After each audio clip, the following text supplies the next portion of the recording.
د سود په پیسو باندې زکات یا چا سره د سود پیسې بعضې ملګري موږ دې نه زکات ورکولی شو که نه یو ګناه ده یو په ګناه باندې زورورتیا ده ملګری ګناه کوي پټ یې وکړه د توبې الله ته ویسته د الله نه امید ده چې الله یې معاف کړي ځکه قرآن کې الله وایي ومن تاب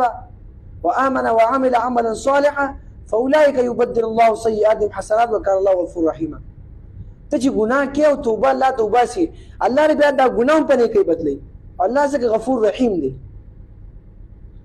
اوس یو ملګري سره د سود پیسې دي کې زکات ورکول نشته دغه پیسې به راوایي د خپل ځان نه به لرې کړي دی خو داسې مثال چې یو سړی غریب دی هغه بېچاره ده زه غریب یم ځان له به کور اله سود پیسې به چا نه راوالم نو څه دپاره سود دپاره یا غریب دپاره سود حلالېږي نه قرآن کې الله حرام ویلی زما په فتوا یا زه بیان وکړم یا بل عالم وویل په دې خو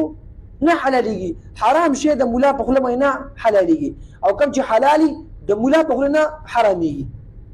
د دې خو داسې مثال شو سړی و چې زما د نکاح وس نه کېږي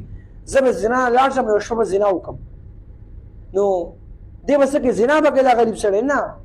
ګناه ده چې د وس طاقت نه کړي دی د روژې هم چې حدیث کې راځي نبي علیه السلام وایي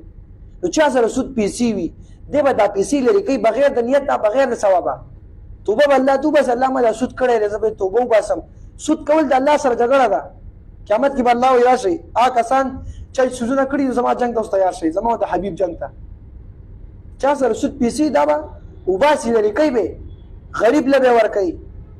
داسې غریب چې هغه روټۍ دره کې نه لګي خو نیت به پکې نه کوي چېرې ما دې الله نیکي راکړي که دا نیت وکړو چې الله دې مال اجر راکړي نو کېدای شي د ایمان خطره ده ایمان د الله نشي دا یو اهمه مسله وي تاسو سره مې شریک کړه